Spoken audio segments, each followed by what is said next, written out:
Assalamualaikum warahmatullahi wabarakatuh.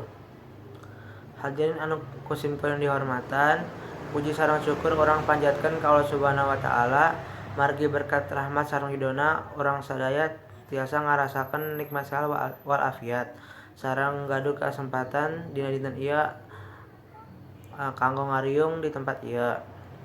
Shalawat sareng salam urang haturkeun ka junjungan urang Nabi Muhammad sallallahu alaihi wasallam anu tos nyandak urang ti jaman poekeun ka jaman terang benderang ieu. Nepangkeun nami pribados Anggara Faturrahman Kebeko salaku panumbu catur dina acara dinten ieu. Hatur nuhun henteu hilap ka para pangjejer anu nyempatkeun waktosna kanggo dongkap ka acara ieu nu bade ngabahas masalah kaayaan virus corona anu nuju menyebar. Hadirin anu kusimkuring dihormatan, sateuacan lebet ka acara, langsung ti payun pribados bade nepangkeun heula para pangjejer dina acara ieu. Pangjejer anu kahiji aya Bapak Ade Prayoga salaku Kapala SMAN 1 Majalengka. Wilujeng siang Pak, hatur nuhun kana kasempatanana. Sareng pangjejer anu kadua aya Bapak Ade Panji Maulana Mashat salaku Guru Ekonomi SMAN 1 Majalengka. Wilujeng siang Pak, hatur nuhun oge kana kasempatanana. Langsung wae ka Bapak Ade Prayoga dihaturanan kanggo masiehan komentarna. Hatur nuhun ka Bapak Ade Prayoga anu tos nyampikeun komentarna. Saur beliau, virus corona ieu bahaya pisan. Saha wae tiasa katularan atanapi nularkeun virus ieu. Kasus virus corona di Indonesia tiap dintenna nambih. Margi seueur daerah di Indonesia anu tiasa disebut zona merah.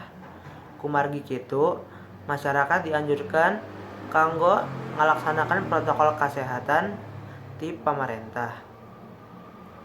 Salajengna ka pangjejer anu kadua Bapak Ade Panji Maulana Mashat dihaturanan kanggo masiehan komentarna.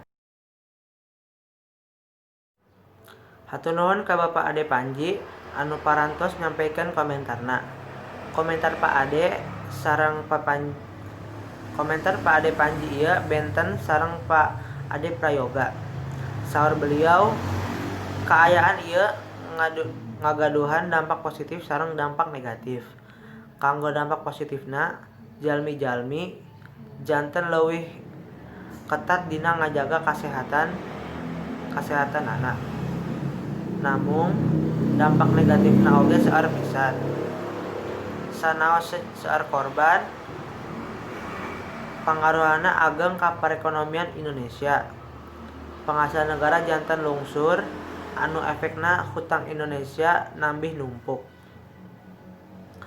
Kumargi waktos anu singkat, janten mung aya saurang wae anu tiasa ngajukeun pertanyaan ka pangjejer. Sateuacanna naros, mangga ngacungkeun tangan heula sareng pertanyaan didugikeun sing jelas. Hatur nuhun ka Ilham anu tos ngajukeun pertanyaan.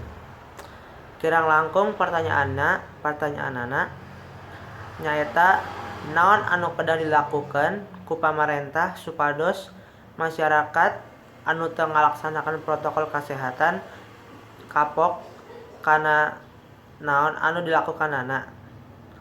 Ka Bapak Ade Prayoga mangga kanggo ngawalir pertanyaanana. Hatur nuhun ka Bapak Ade Prayoga kana waleranana. Waleran singkatna nyaeta pamarentah kedah masihan denda ka saha wae anu teu ngalaksanakeun protokol kasehatan.